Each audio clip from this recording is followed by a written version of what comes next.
Good morning বন্ধুরা। তো কালকে সারা রাত বৃষ্টি হয়েছে, সবাই জানো, বা তাদের দিকে হয়নি তাদের তো আর উদ্দেশ্য বলছি না। তো আমাদের এদিকে প্রচণ্ড হারে বৃষ্টি হয়েছে এবং কলা বাগান, পেঁপে বাগান সবই ভেঙে গেছে। সারা রাত ধরে আমাদের দিকে কারেন্ট আসেনি, আর মানে জলের কোনো পরিষেবাও নেই।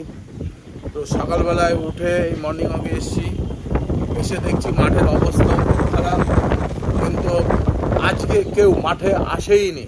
শুধু এই যে নারায়ণদা, নারায়ণদা এসছে, আর নারায়ণদা এসে বলছে যে আমার তো এখানে এসে একটু ভয় ভয় লাগছিল, কেউ নেই। ঠিক আছে, তো এবার আমি আসার পরে নারায়ণদার এখন ব্যায়ামেও একটু জোর বেশি হয়েছে। তো আজকে নারায়ণদা কেন সবাই আসেনি কেন? আসেনি আজকে এরকম আবহাওয়া তো সবসময় পাওয়া যায় না।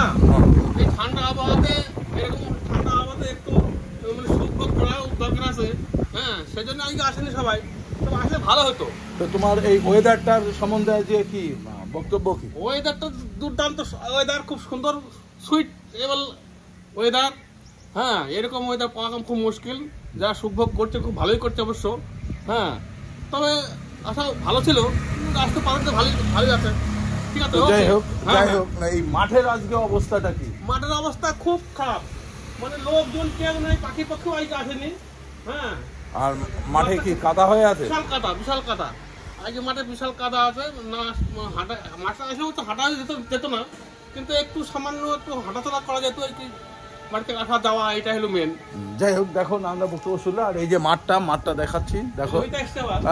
আর আমরা হচ্ছে এই বিশ্রামঘরে আছি, বিশ্রামঘরে বসে ব্যায়াম করছি। তো তার পাশে এই যে রাস্তা, ঠিক আছে। এই অবস্থায় আজকে আমরা আছি, তাও আমরা কিন্তু মাঠ ছাড়ি না।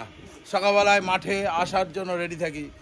তো বৃষ্টি বর্ষা না হলে আমরা মাঠে আসবই, এরকমই একটা মানে ব্যাপার থাকেই আমাদের ভিতরে।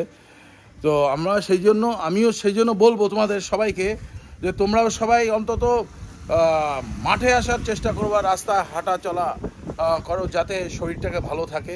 ঠিক আছে, তো আর কি।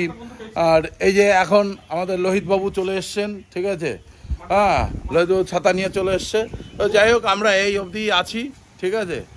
তো ওকে, বাই বাই, টাটা।